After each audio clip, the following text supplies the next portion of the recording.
and who was at the forefront? Just a focus. Just a focus on continuing to improve and get better. You know, if a guy needed to get bigger and stronger, he got bigger and stronger. If a guy needed to work on a skill, he was spending time working on a skill.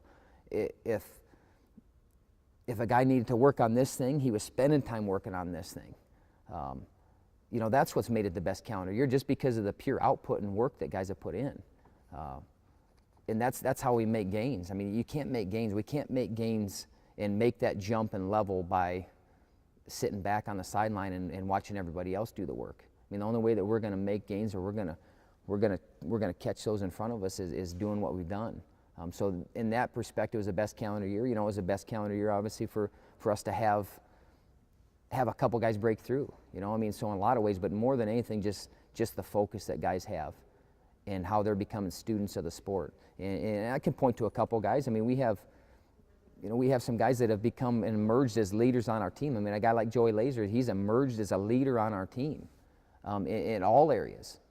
I mean, that dang guy, he's like a campus leader. The guy's almost should be the mascot for UNI athletics.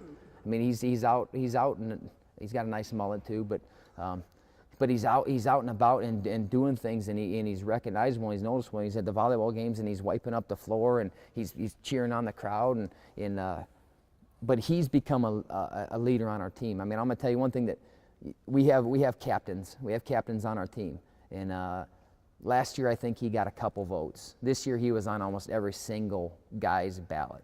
So if that doesn't tell you what our athletes think about him and how he's taken that leadership role, then I don't think anything will. But I mean, he's become a leader, and I challenged him this summer. He needed to do it, and he's done it.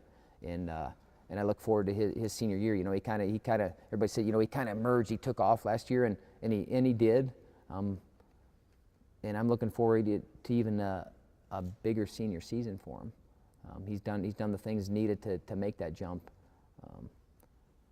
And I mean, I can point to a lot of guys. A lot of guys maybe aren't the verbal leaders, but I tell you what, with what they're doing every day, they're being leaders by example. And I'm not going to name a bunch of names because I don't want these guys to get complacent. Coach told me I was doing a good job. I do tell them they're doing a good job, but sometimes, you know, we got to keep them on edge a little bit.